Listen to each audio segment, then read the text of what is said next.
galerinha, seja bem-vindo a mais uma aula de História e hoje nós vamos trabalhar o capítulo 10, que está na página 18, as civilizações pré-colombianas na América. Hoje nós vamos trabalhar os Incas, isso mesmo. Bom, o que vocês podem observar nessas imagens? Diferentes tipos de batata, muito bem. Você tem o costume de consumi-las? Como? Então, me diz aí, você vai falar para mim lá no Hangout. Todo alimento tem uma história. Qual você acha que é a origem da batata? Então, a gente já pode ter uma noção que a gente vai trabalhar aí com os Incas, né? A batata era a base da alimentação de alguns povos nativos da América. Então, nós vamos trabalhar hoje. A fotografia a seguir é de uma construção inca. Os incas formaram um império que ocupou grandes regiões da América do Sul e seu centro era o atual território do Peru. Neste módulo, vamos conhecer as principais características desse povo, e entender qual era a importância desse tipo de construção para essa sociedade. Então, vocês podem perceber aqui, que nós temos uns vestígios arqueológicos da estrada Inca, em Machu Picchu. 1. Analise a imagem com seus colegas e juntos respondam. Para que servia esse tipo de construção? As estradas incas eram fundamentais para a comunicação no vasto território desse império, não é verdade? 2. Você já ouviu falar dos incas? O que você conhece desse povo? Então, você vai escrever aí para mim, porque isso aí é uma resposta pessoal. Agora, nós vamos falar sobre a formação da sociedade inca. Como que ela se formou?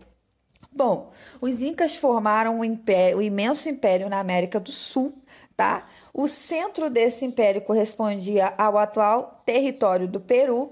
Essa população também controlou regiões do atual território da Bolívia, Argentina, Chile e Equador. O império começou a se organizar por volta do século XIII e acabou se tornando o maior da América, com cerca de 10 milhões de pessoas. A capital inca era a cidade do Cusco, na região das Cordilheiras dos Andes. Essa cidade foi construída entre importantes rios da região e cresceu lentamente.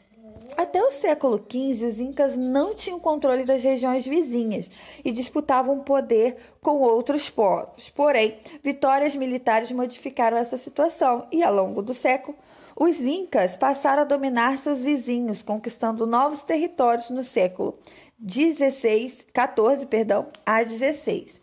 A sociedade inca era hierarquizada e no topo dela estavam o imperador e sua família. Eles tinham grande poder e suas decisões afetavam todo o império. Abaixo do imperador estavam os líderes religiosos, os chefes militares, os funcionários reais e os membros da nobreza. Existia uma camada intermediária com a participação de comerciantes, religiosos menores e os outros grupos da sociedade que tinham menos prestígios que a camada anterior. A base da sociedade era formada pelos camponeses. Isso mesmo, os camponeses se organizavam em comunidades que recebiam o nome de ailo. Cada comunidade tinha a obrigação de produzir uma parte dos alimentos que sustentariam o império e ajudaria na construção e na manutenção de estradas e outros serviços importantes para a vida inca. Isso ocorria por meio de um sistema de trabalho obrigatório chamado de mita. Muito bem, então o que é mita? Um sistema de trabalho obrigatório. Então aqui abaixo nós temos algumas obras, que representaram um pouco essa civilização inca.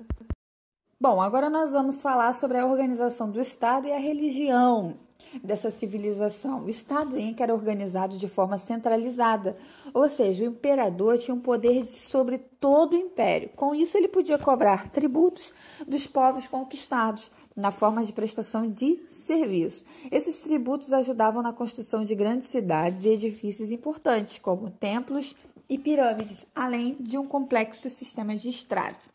A cidade sagrada dos incas foi construída a cerca de 2.400 metros de altitude, e não se sabe ao certo qual teria sido sua função para o império. Apresentava uma divisão entre a região urbana e a rural. Cerca de 200 moradias estavam com excelente estado de conservação quando encontradas no início do século XX. Acredita-se que tinham abrigado 400 pessoas, entre elas o último imperador Inca, Tupac Amaru, morto pelos espanhóis em 1572. Os incas, assim como o azteca, eram politeístas, ou seja, cultuavam muitos deuses diferentes. Esses deuses representavam diversos aspectos da natureza, como a terra, o mar, o sol, o trovão, a chuva, entre outros. O próprio imperador também era considerado uma divindade. Eles também acreditavam que os deuses os haviam guiado até o território onde construíram sua capital, a cidade de Cusco. Os incas praticavam sacrifício aos seus deuses, especialmente de animais, porém em ocasiões especiais. Também podiam praticar sacrifícios humanos. Então nós temos aí várias estátuas, máscaras, né, e vestígios arqueológicos. Bom, agora nós vamos falar da cultura inca na página 24.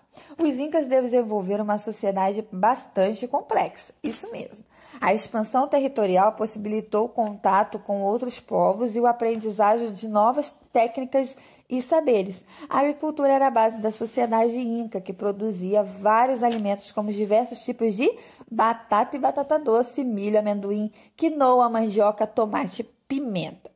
Para sustentar todo o império, precisava produzir grandes quantidades de alimentos. Por isso, criaram sistemas de terraços para aproveitar o terreno irregular do império. Esse tipo de agricultura demandava muito trabalho.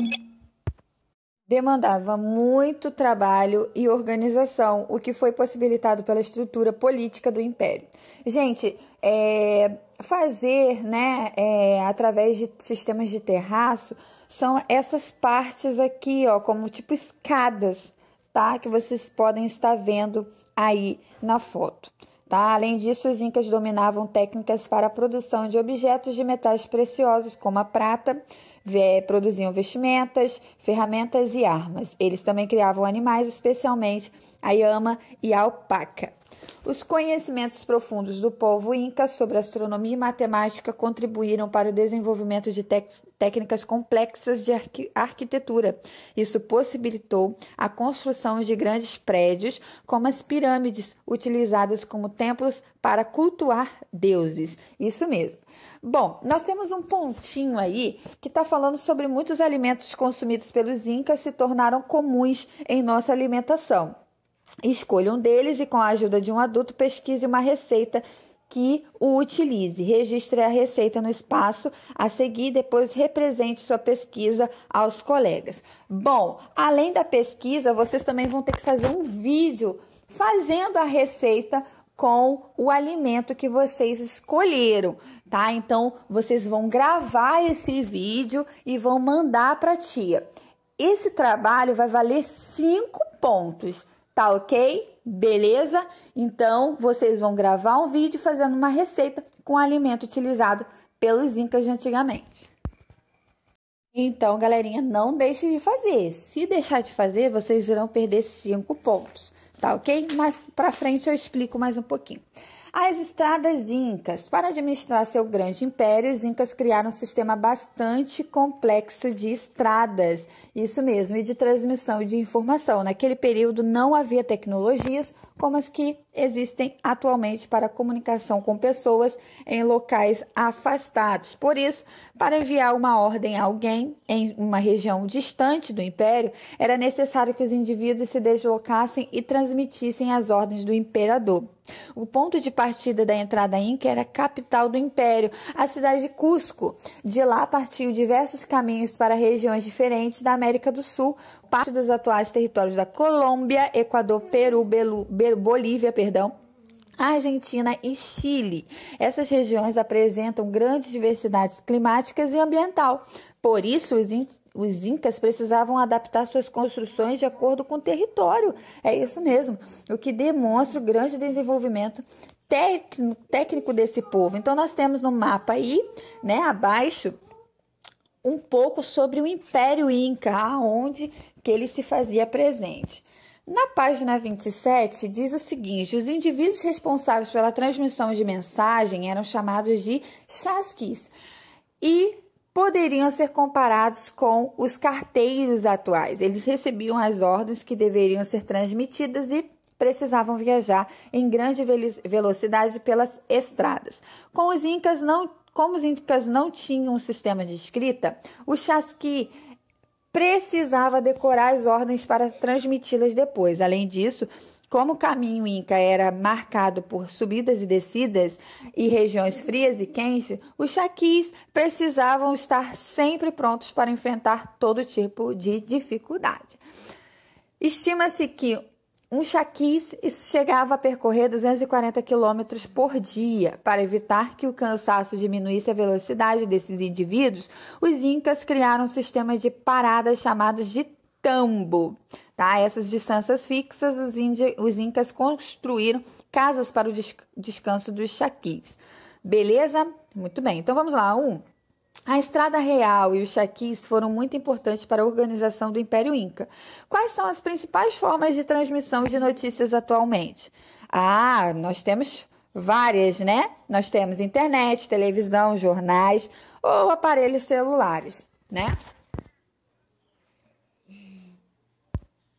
Muitos vestígios arqueológicos da Estrada Inca são preservados pelas autoridades de países da América do Sul. Você acha importante preservar essas construções?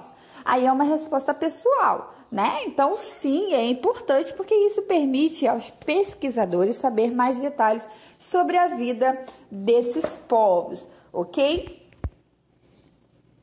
Bom, na número 3 está pedindo para olhar o material complementar 1. Então, na hora do Hangout, nós vamos estar olhando. Tá ok, galerinha? Beleza? Então, vamos lá. Agora, para praticar, página 28 e 29, vai para casa. É isso mesmo, galera. Vai para casa, tá bom? Então, daqui a pouquinho a tia vai soltar o gabarito. Não esqueçam de fazer a pesquisa e o vídeo, tá? Esse trabalho tá valendo 5 pontos. Então, você vai pesquisar uma receita com algum dos produtos utilizados pelos incas e vai gravar um vídeo fazendo com o responsável a sua receita, tá ok? 5 pontos. Galerinha, aguardo vocês daqui a pouquinho no nosso Hangout. Beijo, beijo!